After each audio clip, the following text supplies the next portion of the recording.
আজান এমন একটা মধুর বাক্য, এমন একটা মধুর ধ্বনি, যেই আজানের মধ্যে আল্লাহ পাক রব্বুল আলামিন এমন কিছু সূত্র রাখছেন গাণিতিক হিসাবে। এই আজানের শুরুতে আল্লাহ তাআলা আল্লাহ শব্দ দ্বারা শুরু করছেন, আল্লাহু আকবার আল্লাহু আকবার। শেষে আবার লা ইলাহা ইল্লাল্লাহ, আল্লাহর নাম আছে না নাই? শুরুতেও আল্লাহর নাম, শেষেও আল্লাহর নাম। তার মানে বোঝা গেল আল্লাহ তাআলা আছে, ছিল, সামনেও থাকবেন। কি আল্লাহ পাক রব্বুল আলামিন পুরা কোরআনের মধ্যে আজান শব্দটা দিয়েছেন 5 বার। বলেন তো দৈনিক নামাজ কয়বার? জোরে কয় না কয়বার? আজান শব্দটা কোরআনের মধ্যে 5 বার। দৈনিক নামাজ পড়ি 5 বার। পুরা আজানের মধ্যে আল্লাহু আকবার থেকে লা ইলাহা ইল্লাল্লাহর মধ্যে মোট শব্দ আছে 50টা। জোরে বলেন কয়টা? কি কথা বুঝেন আমার? কয়টা শব্দ? 50টা শব্দ আছে। আল্লাহ পাক রব্বুল আলামিন সর্বপ্রথম নামাজ ফরজ করেছিলেন কয় ওয়াক্ত? মাশাআল্লাহ, 50 ওয়াক্ত নামাজ আল্লাহ তাআলা ফরজ করেছেন। কিন্তু আল্লাহ তাআলা বলেন কুল্লু আমাল ইবনি আদম ইউদাআফুল হাসানা বিআশরি আমসালিহা। আল্লাহ তাআলা প্রত্যেক ওয়াক্ত নামাজে 10 গুণ করে বাড়াইয়া দিয়া আল্লাহ তাআলা তার আখির নবীর উম্মতের জন্য 50 ওয়াক্তে 5 ওয়াক্ত দিয়েছেন। আর 5 ওয়াক্ত নামাজের মধ্যে 50 ওয়াক্ত নামাজের সব দিয়েছেন। কেমন আজানের ধ্বনি, কেমন আজানের আহ্বান! পুরা আজানের মধ্যে আরবি 29টা হরফের মধ্যে, পুরা আল্লাহু আকবার থেকে লা ইলাহা ইল্লাল্লাহর মধ্যে ভিন্ন ভিন্ন 17টা হরফ আছে। জোরে বলেন কয়টা? বুঝে থাকলে বলেন তো 5 ওয়াক্ত নামাজে ফরজ নামাজ কয় রাকাত? মাশাআল্লাহ, কয় রাকাত? ফজরের ফরজ কয় রাকাত? জোহরের ফরজ কয় রাকাত? আসরের ফরজ কয় রাকাত? মাগরিবের ফরজ কয় রাকাত? এশার ফরজ কয় রাকাত? আল্লাহ তাআলা কেমন জানি এই আহ্বানের মধ্যে, ধ্বনির মধ্যে 17টা হরফ দ্বারা 17টা ফরজ আল্লাহ তাআলা নির্ণয় করে দিলেন। 5 ওয়াক্ত নামাজের মধ্যে 17টা ফরজ। এ ভাইরা আমার, একটু গভীরভাবে মনোযোগ। আল্লাহ এই আজানের মধ্যে শুরুতে আল্লাহ, শেষে এবং আল্লাহ। সবচাইতে বেশি যে শব্দটা ব্যবহার হয়েছে আল্লাহু আকবার, এর মধ্যে বেশি আসছে আল্লাহ। আল্লাহ শব্দের শুরুতে আলিফ শব্দটা পুরা আজানের মধ্যে আসছে 47 বার। লাম হরফটা আসছে 45 বার। 47 আর 45 কতবার হয়? মাশাআল্লাহ, কয়বার? 92 বার। হা শব্দটা আসছে পুরা আজানের মধ্যে 20 বার। এই টোটাল 112 বার। আর আল্লাহ তাআলা কেমন জানি বুঝাই দিলেন, বান্দা আল্লাহ শব্দটা পুরা আজানের মধ্যে 112 বার দিলেন হরফ দ্বারা। আর 114টা সূরার মধ্যে 112 নম্বর সূরা সূরাতুল ইখলাস। সূরাতুল ইখলাসের মধ্যে আল্লাহ পুরা তার পরিচয়টা তুলে ধরেছেন। আল্লাহু আকবার। এ বান্দা, কেন তুমি নামাজ পড়বা না? আল্লাহকে ডাকবা না? আল্লাহ পাক রব্বুল আলামিন পুরা আজানের মধ্যে আল্লাহ তাআলার পরিচয়টা তুলে ধরেছেন। এজন্য নবীজি সাল্লাল্লাহু আলাইহি ওয়াসাল্লাম বলেন, আল্লাহ তাআলার কাছে ওই ব্যক্তিটা সবচেয়ে দামি, যে মানুষকে আহ্বান করে সত্যের দিকে, কল্যাণের দিকে, হোক আজানের মাধ্যমে, হোক মানুষকে কলেমার মাধ্যমে, হোক মানুষকে ভালো কোনো কাজের মাধ্যমে।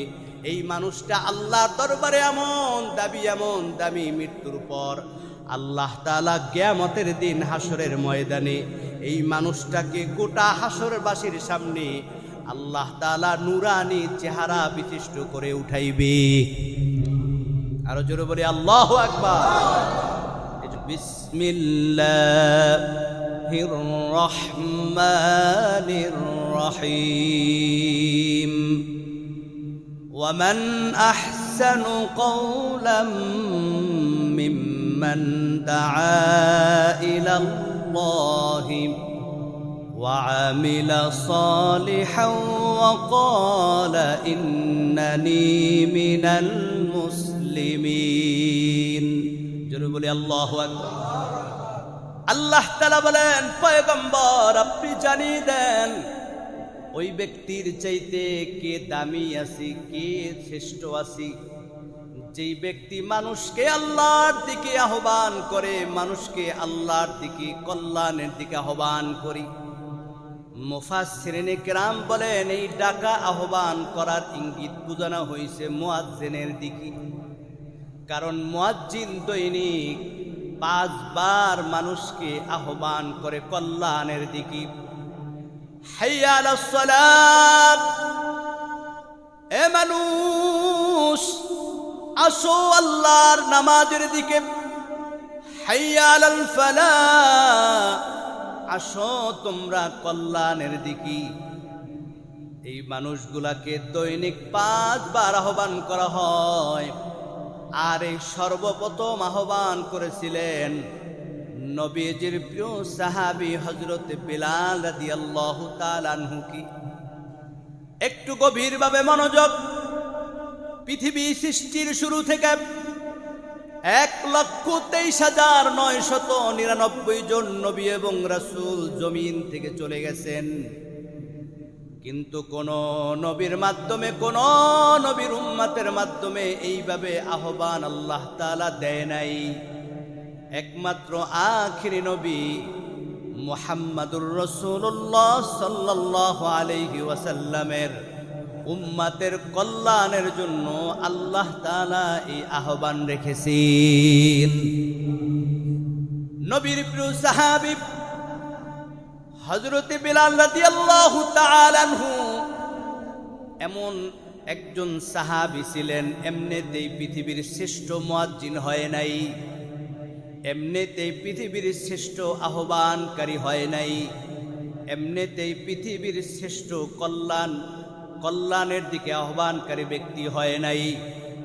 যেই বিলাল উমাইয়ার দাস থাকা অবস্থায় যখন খবর পাইলেন আখিরি নবী পয়গম্বর রাসূল আরবী আমাদের জমিনে আসছেন, আল্লাহ তাআলা আখিরি নবীকে জমিনের মধ্যে পাঠাইছেন, এক মুহূর্ত দেরি করে নাই। হযরতে বেলাল সাথে সাথে নবীজির কথা শুইনা সে নবীজির উপর তিনি ঈমান এনেছেন। সবেমাত্র বেলালের ঈমানের পরীক্ষাটা শুরু। এ ভাই, সব ব্যক্তির দ্বারা আল্লাহ তাআলা কল্যাণ কাজ করায় না, সব ব্যক্তি দ্বারা আল্লাহ তাআলা দ্বীনের কাজ করায় না। যার দৃষ্টান্ত হযরতে বেলাল, ভালো করে শুনেন। হযরতে বেলাল রাদিয়াল্লাহু তাআলা আনহু যখন এই নবীর উপর কলেমা পড়লেন, ঈমান আনলেন, উমাইয়া খবর পাওয়ার পর এবার ডাকতে বলে, বেলাল আমার দাস তুই, আমার গোলাম তুই, কিন্তু কেন আব্দুল্লাহর বেটা মুহাম্মাদের হাতে কলেমা পড়লি, তার উপর কেন ঈমান আনলি? তাড়াতাড়ি ঈমানটা ছাইরা দে, না হয় আমার হাত থেকে তুই বাঁচতে পারবি না। কাফেরেরা মুসলমানদেরকে এত পরিমাণ নির্যাতন করত, একবারে যদি মেরে ফেলতো কোনো দুঃখ ছিল না, কিন্তু বেলালকে এত পরিমাণ নির্যাতন করেছি। হাদিসের মধ্যে আসছি, মরুভূমির উত্তপ্ত বালুর মধ্যে বেলালকে শোয়াই দেয়, আর গলার মধ্যে রশিটা বাইদা ওই মরুভূমির উটের পিঠে বাইদা গোটা মরুভূমিটা সকাল থেকে সন্ধ্যা মরুভূমির মধ্যে বেলালকে টানা হতো, কিন্তু বেলাল একটা মুহূর্তের জন্য ছাড়ে নাই আল্লাহর নাম। জবান দ্বারা বারবার আল্লাহ আল্লাহ আল্লাহ আল্লাহ। উমাইয়া রাগান্বিত হয়ে গেলেন, আবার বেলালের উপর আরো নির্যাতন শুরু হয়ে গেল। এবার বেলালকে সকাল সন্ধ্যা একজন নির্দিষ্ট দাস রেখে দেওয়া হলো। এই বেলাল যতক্ষণ পর্যন্ত জবান দ্বারা আল্লাহর নামটা না ছাড়বি, সকাল থেকে সন্ধ্যা পর্যন্ত তাকে চাবুক মারবাম। আবার যদি সন্ধ্যাবেলা না ছাড়ে, সন্ধ্যা থেকে ফজর পর্যন্ত চাবুক মারবা। একদিন নয়, 2 দিন নয়, মুসলমান, দিনের পর দিন এইভাবে আঘাত করেছি, কিন্তু বেলাল একটা মুহূর্তের জন্য জবান থেকে আল্লাহর নাম ভুলে নাই। এমনিতে বেলালের জবানের আওয়াজ আল্লাহ আরশে বসে শুনে নাই। বেলালের জবানের অনেক দাম। এত নির্যাতন খাওয়ার পর জবান থেকে আল্লাহর নাম ভুলে নাই। এক পর্যায়ে উমাইয়া আরো শাস্তি বাড়াই দিল। উমাইয়া বেলালকে নিয়ে মরুভূমির উত্তপ্ত বালুর মধ্যে শোয়াইয়া পেটের উপরে বিশাল একটা পাথর চাপা দিয়েছি। মনে হয় বেলালের হাড় গোড়গুলা ভেঙে জমি সাথে মিশে যাবে, কিন্তু বেলালের পর আল্লাহর নাম ভুলে নাম। এবার উমাইয়া যখন দেখে বেলালকে কোনোভাবে ফিরানো যায় না, এবার উমাইয়া জ্বলন্ত একটা পেরেক গরম করে যখন আংটা হয়ে যায়, এই পেরেকটাকে বেলালের জিহ্বাটাকে টাইনা জিহ্বার মধ্যে জ্বলন্ত পেরেকটাকে ঢুকিয়ে দেয়। এবার বেলাল আর আওয়াজ করতে পারে না, আল্লাহর নাম নিতে পারে না, জিহ্বা আটকে যায়।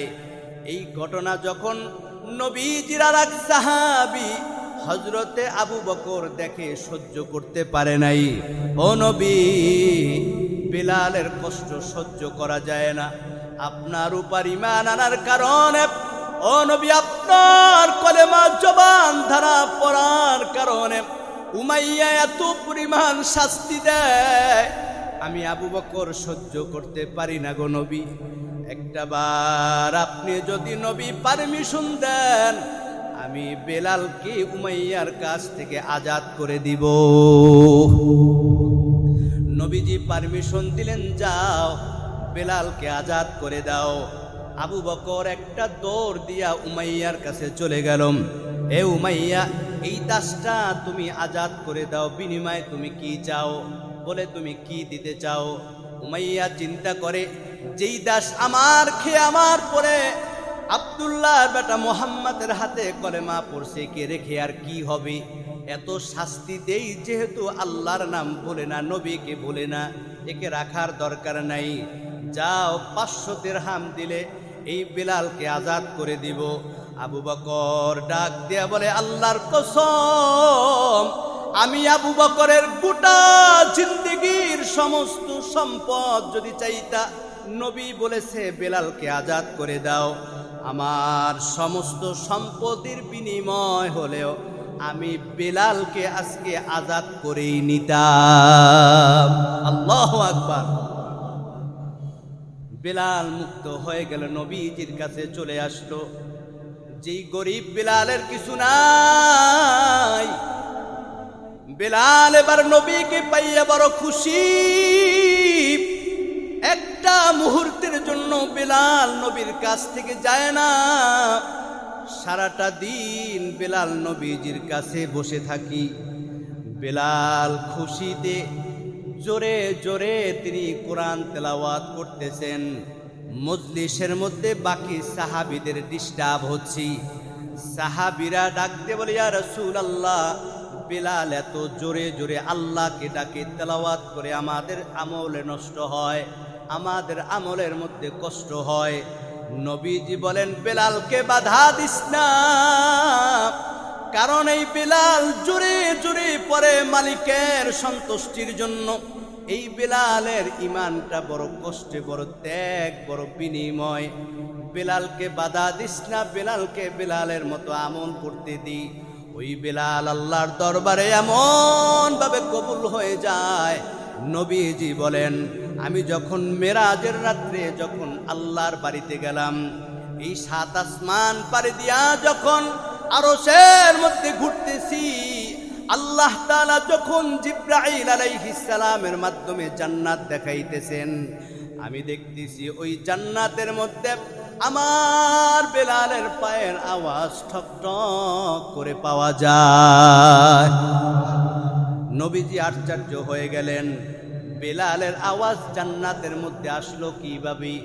নবীজি মেরাজ থেকে ফিরে ডাকতে বলে, বেলাল কি এমন আমল করো, তোমার আমলের কারণে ও বেলাল তুমি হাঁটো জমিনের মধ্যে, আর তোমার পায়ের খরমের আওয়াজ আল্লাহ তাআলা জান্নাত পর্যন্ত পৌঁছে দিয়েছেন। বেলাল চোখের পানি ফেলে ডাকতে বলে, নবী আমি গুনাহগার, আমল করতে পারি না, আমার তেমন কোনো শিক্ষাও নাই। তবে নবী আমি যখন ইবাদতের জন্য পবিত্র হই, ওযু করি, ওযু করার পর 2 রাকাত তাহিয়াতুল ওযুর নামাজ পড়ি। আল্লাহর হাবিব বলেন, বেলাল রে, আল্লাহ তাআলা তোমার এই আমলটাকে এমন ভাবে পছন্দ করেছেন, আল্লাহ তোমার পায়ের আওয়াজ জান্নাত পর্যন্ত পৌঁছাই দিছেন। এমনিতে বিলালের জবানের দাম এত হয় নাই। আল্লাহ পাক রব্বুল আলামিন বলেন, ওয়ামান আহসানু কওলাম মিম্মান দাআ ইলাল্লাহি ওয়া আমিলা সালিহান ওয়া ক্বালা ইন্নানি মিনাল মুসলিমিন।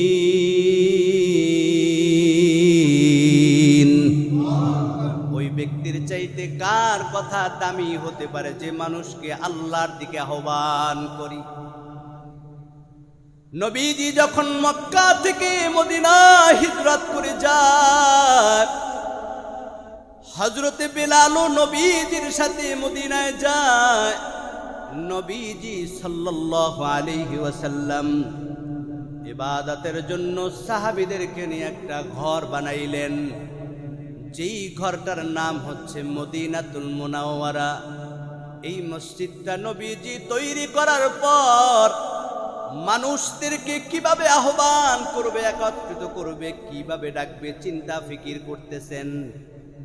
এক একজন সাহাবী এক এক পরামর্শ দিতেছেন। আমার ভাইরা, এমতো অবস্থায় রাত্রবেলা আল্লাহ পাক রব্বুল আলামিন স্বপ্নের মধ্যে দেখাইলেন, পয়গম্বর আপনার প্রিয় সাহাবী বিলালকে ঘোষণা দিয়ে দেন, বেলাল যেন আমার এই শিখানো বাক্যগুলা দ্বারা মসজিদে নববীর এই ছাদের উপর দাঁড়াইয়া গোটা মানুষকে আহ্বান করে, গোটা মানুষকে এলান করি। নবীজি ডাক দিয়ে বলে, বেলাল রে, নসিব বলো ভালো, কপাল বড় ভালো, আল্লাহ তাআলা ইতিহাসের সর্বপ্রথম মসজিদের মুয়াজ্জিন হিসাবে আল্লাহ তাআলা বেলাল তোমাকে আল্লাহ পছন্দ করেছেন। কেমন বেলাল আল্লাহর দরবারে পছন্দনীয় হয়। দীর্ঘদিন বেলাল আজান দেওয়ার পর দলে দলে সাহাবীরা কাফিররা ইসলামের ছায়া তলে আসতেছি। এক পর্যায়ে অনেক শিক্ষিত কণ্ঠওয়ালা সুন্দর বংশওয়ালা সাহাবী চলে আসছি। নবীজির কাছে ডাক দিয়ে বলে, নবী বেলালের আজান স্পর্শ হয় না, কারণ বেলাল জিহ্বাটা পুড়ে গেছে উমাইয়ার জ্বলন্ত আংটার কারণে। ও নবী, আপনি যদি পারমিশন দেন নতুন একজন মুয়াজ্জিন নিযুক্ত দেওয়া যেতে পারি। নবীজি রাজি হয়ে গেলেন, নতুন মুয়াজ্জিন নিযুক্ত দেওয়া হলো।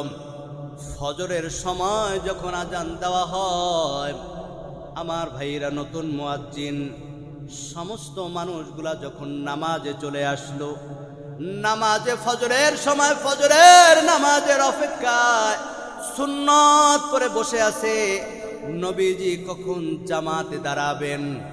কিন্তু সময় পার হয়ে যায়, এখনো পর্যন্ত সূর্য পশ্চিম আকাশে লালিমা কাটে না।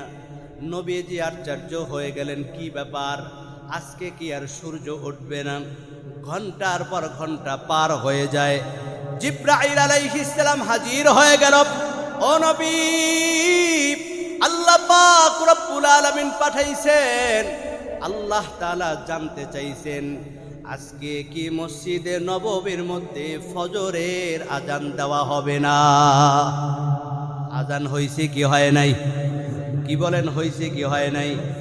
নবীজি বলেন, ও জিব্রাইল, আজান তো হয়ে গেছি।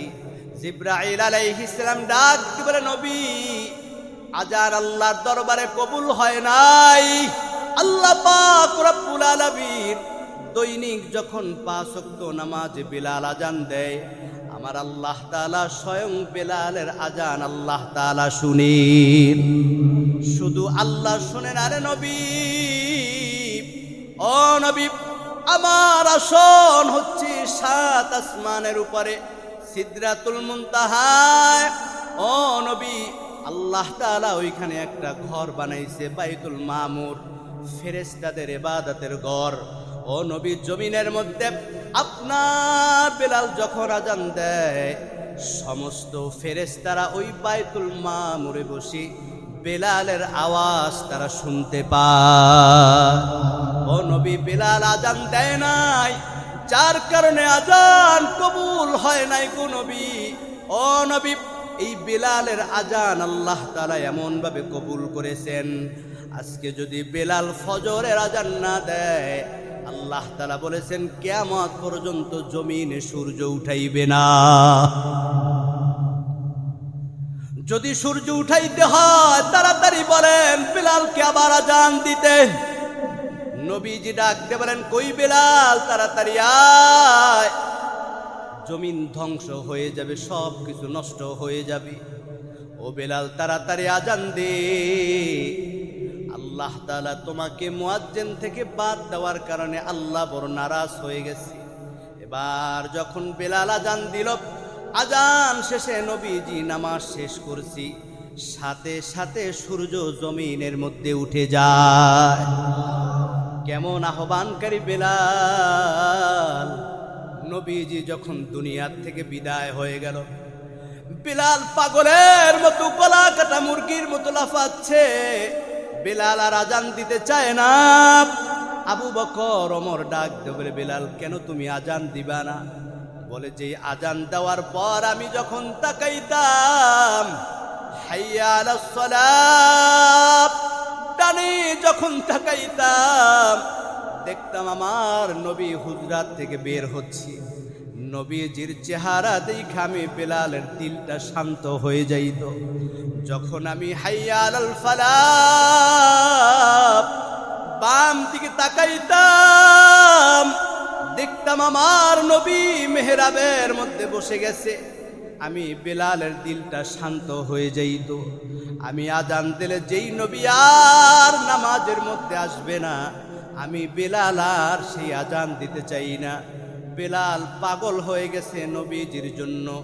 এক পর্যায়ে বেলাল মদিনা ছেড়ে দামেস্কে চলে গেল। কিছুদিন পর নবীজি স্বপ্নের মধ্যে দেখাইল, বেলাল, এখন কি আর আমি নবীকে দেখতে মনে চায় না তোমার? আমি নবীর রওজার সামনে একটা বার কি তোমার দাঁড়াইতে মনে চায় না? ও বেলাল, একটা বার কি তোমার আসতে মনে চায় না?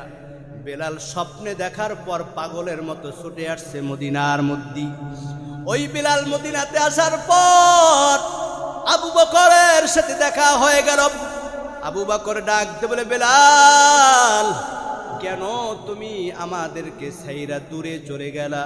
ও বেলাল, আমরা কি নবীকে ভালোবাসি না? নবীকে মহাব্বত করি না? বেলাল কোন আওয়াজ করে না।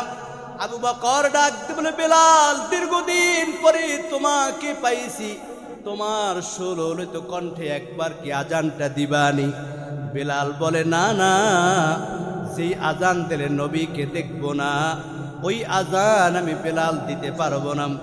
সমস্ত সাহাবীরা বেলালের খবর পাইয়া ছুটে আসছে।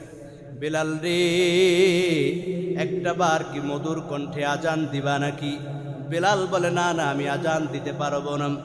এবার সালমান ফার্সি ডাক দিয়ে বলে, বেলালকে যদি আজান দেওয়াতে হয়, নবীজির কলিজার টুকরা হাসান এবং হুসাইনকে বলো। হাসান হুসাইন যদি বলে, বেলাল আর ফিরাইতে পারবে না। এবার হাসান হুসাইন হযরতে বেলালকে জড়াইয়া ধরে ডাক দিয়ে বলে, বেলাল, তোমার দিকে তাকাইলে আমার নানার কথা মনে পড়ে যায়। ও বেলাল, একটা বার আমার নানার দিকে তাকাইয়া তুমি আজান দিবা নাকি? হযরতে বেলাল হাসান হুসাইনের দিকে তাকাইয়া হাউমাউ করে কাঁদা শুরু করেছে। বেলাল ডাক দিয়ে বলে, হাসান এবং হুসাইন, তোমাদের চেহারার দিকে তাকাইলে আমার নবীর কথা মনে পড়ে যায়। কারণ নবীজির নাতি হাসান এবং হুসাইনের চেহারা আল্লাহ তাআলা হুবাহুব তার নানার মতো তৈরি করে দিছেন। নবীজির চেহারার মিল হাসান এবং হুসাইনের চেহারার মধ্যে পাওয়া যায়। জোরে বলি আল্লাহু আকবার। এবার হাসান হুসাইন যখন ডাক দিয়ে বলে, বেলাল, একটা বার মধুর কণ্ঠে আজান দাও। বেলাল আর আবদার ফিরাইতে পারে নাই। মসজিদে নববীর মিম্বারে দাঁড়াইয়া এবার বেলাল যখন গলাটা ছাইরা পৃথিবীর প্রথম মুয়াজ্জিন মধুর কণ্ঠে যখন আজান দিল, আল্লাহু আকবার, আল্লাহু আকবার বলার সাথে সাথে মনে হয় আসমান জমিন থরথর করে কাঁপা শুরু করছে। সমস্ত সাহাবীরা ঘর থেকে বের হয়ে গেছে। আবার যখন বলল আল্লাহু আকবার, আল্লাহু আকবার, মদিনার সমস্ত পুরুষগুলা বের হয়ে যায়। বেলাল আজান দিছে, না জানি নবী আবার আমাদের মাঝে ফিরে আসছে। বেলাল যখন আবার বলে আশহাদু আল্লা ইলাহা ইল্লাল্লাহ, বলার সাথে সাথে মদিনার সমস্ত নারী পুরুষগুলা সব ঘর থেকে বের হয়ে যায়। বেলালের আজান শুনলে নামাজ পড়তে যাইতাম, নবীজির চেহারা দেখতাম। ওই বেলাল আবার আজান দিয়েছে, না জানি নবী আবার আমাদের মাঝে ফিরে আসছি। সমস্ত মানুষগুলা সব ঘর থেকে বের হয়ে গেছে। এবার বেলাল যখন বলে আশহাদু আন্না মুহাম্মাদার রাসূলুল্লাহ, বলতে বলতে একটা চিৎকার দিয়া বেলাল জমিনের মধ্যে পড়ে যায়। বেলাল আর সহ্য করতে পারে না, বেলাল সাথে সাথে অজ্ঞান হয়ে গেল। সমস্ত সাহাবীরা ডাক দিয়ে বলে, বেলাল, কেন তুমি অজ্ঞান হয়ে গেলে? কেন তুমি আজানটা দিতে পারলে না? বেলাল বলে, আমি যখন নবীর নামটা নিলাম, আমি দেখতেছি নবী আর ঘর থেকে বের হয় না। আগে আজান দিলে নবীজি ঘর থেকে বের হতো, এখন আর নবীজি ঘর থেকে বের হয় না। ওই নবীর কথা মনে পড়ে, আমি আর সহ্য করতে পারি নাই। সাথে সাথে বেলাল জমিনের মধ্যে অজ্ঞান হয়ে যায়। আমার ভাইরা, এজন্য আল্লাহ পাক রব্বুল আলামিন কোরআনুল কারীমের মধ্যে জানাই দিলেন, ওয়ামান আহসানু কওলাম মিম্মান দাআ ইলাল্লাহি ওয়া আমিলা সালিহান ওয়া ক্বালা ইন্নানি মিনাল মুসলিমিন।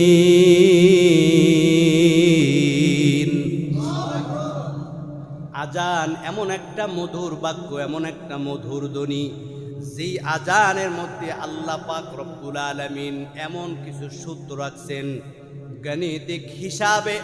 এই আজানের শুরুতে আল্লাহ তাআলা আল্লাহ শব্দ দ্বারা শুরু করছেন, আল্লাহু আকবার, আল্লাহু আকবার। শেষে আবার লা ইলাহা ইল্লাল্লাহ, আল্লাহর নাম আছে না নাই? শুরুতেও আল্লাহর নাম, শেষেও আল্লাহর নাম। তার মানে বোঝা গেল আল্লাহ তাআলা আছে, ছিল, সামনেও থাকবেন। কি আল্লাহ পাক রব্বুল আলামিন পুরা কোরআনের মধ্যে আজান শব্দটা দিয়েছেন 5 বার। বলেন তো দৈনিক নামাজ কয়বার? জোরে কয় না কয়বার? আজান শব্দটা কোরআনের মধ্যে 5 বার। দৈনিক নামাজ পড়ি 5 বার। পুরা আজানের মধ্যে আল্লাহু আকবার থেকে লা ইলাহা ইল্লাল্লাহর মধ্যে মোট শব্দ আছে 50টা। জোরে বলেন কয়টা? কি কথা বুঝেন আমার? কয়টা শব্দ? 50টা শব্দ আছে। আল্লাহ পাক রব্বুল আলামিন সর্বপ্রথম নামাজ ফরজ করেছিলেন কয় ওয়াক্ত? মাশাআল্লাহ, 50 ওয়াক্ত নামাজ আল্লাহ তাআলা ফরজ করেছেন। কিন্তু আল্লাহ তাআলা বলেন কুল্লু আমাল ইবনি আদম ইউদাআফুল হাসানা বিআশরি আমসালিহা। আল্লাহ তাআলা প্রত্যেক ওয়াক্ত নামাজে 10 গুণ করে বাড়াইয়া দিয়া আল্লাহ তাআলা তার আখির নবীর উম্মতের জন্য 50 ওয়াক্তে 5 ওয়াক্ত দিয়েছেন। আর 5 ওয়াক্ত নামাজের মধ্যে 50 ওয়াক্ত নামাজের সওয়াব দিয়েছেন। কেমন আজানের ধ্বনি, কেমন আজানের আহ্বান! পুরা আজানের মধ্যে আরবি 29টা হরফের মধ্যে, পুরা আল্লাহু আকবার থেকে লা ইলাহা ইল্লাল্লাহর মধ্যে ভিন্ন ভিন্ন 17টা হরফ আছে। জোরে বলেন কয়টা? বুঝে থাকলে বলেন তো 5 ওয়াক্ত নামাজে ফরজ নামাজ কয় রাকাত? মাশাআল্লাহ, কয় রাকাত? ফজরের ফরজ কয় রাকাত? জোহরের ফরজ কয় রাকাত? আসরের ফরজ কয় রাকাত? মাগরিবের ফরজ কয় রাকাত? এশার ফরজ কয় রাকাত? আল্লাহ তাআলা কেমন জানি এই আহ্বানের মধ্যে, ধ্বনির মধ্যে 17টা হরফ দ্বারা 17টা ফরজ আল্লাহ তাআলা নির্ণয় করে দিলেন। 5 ওয়াক্ত নামাজের মধ্যে 17টা ফরজ। এ ভাইরা আমার, একটু গভীরভাবে মনোযোগ। আল্লাহ এই আজানের মধ্যে শুরুতে আল্লাহ, শেষে এবং আল্লাহ, সবচাইতে বেশি যে শব্দটা ব্যবহার হয়েছে আল্লাহু আকবার, এর মধ্যে বেশি আসছে আল্লাহ। আল্লাহ শব্দের শুরুতে আলিফ শব্দটা পুরা আজানের মধ্যে আসছে 47 বার। লাম হরফটা আসছে 45 বার। 47 আর 45 কতবার হয়? মাশাআল্লাহ, কয়বার? 92 বার। হা শব্দটা আসছে পুরা আজানের মধ্যে 20 বার। এই টোটাল 112 বার। আর আল্লাহ তাআলা কেমন জানি বুঝাই দিলেন, বান্দা আল্লাহ শব্দটা পুরা আজানের মধ্যে 112 বার দিলেন হরফ দ্বারা। আর 114টা সূরার মধ্যে 112 নম্বর সূরা সূরাতুল ইখলাস। সূরাতুল ইখলাসের মধ্যে আল্লাহ পুরা তার পরিচয়টা তুলে ধরেছেন। আল্লাহু আকবার। এ বান্দা, কেন তুমি নামাজ পড়বা না? আল্লাহকে ডাকবা না? আল্লাহ পাক রব্বুল আলামিন পুরা আজানের মধ্যে আল্লাহ তাআলার পরিচয়টা তুলে ধরেছেন। এজন্য নবীজি সাল্লাল্লাহু আলাইহি ওয়াসাল্লাম বলেন, আল্লাহ তাআলার কাছে ওই ব্যক্তিটা সবচেয়ে দামি, যে মানুষকে আহ্বান করে সত্যের দিকে, কল্যাণের দিকে, হোক আজানের মাধ্যমে, হোক মানুষকে কলেমার মাধ্যমে, হোক মানুষকে ভালো কোনো কাজের মাধ্যমে। এই মানুষটা আল্লাহর দরবারে এমন দামি, মৃত্যুর পর আল্লাহ তাআলা কিয়ামতের দিন হাসরের ময়দানে এই মানুষটাকে গোটা হাসরবাসীর সামনে আল্লাহ তাআলা নূরানী চেহারা বিশিষ্ট করে উঠাইবে। আরো জোরে বলি আল্লাহু আকবার।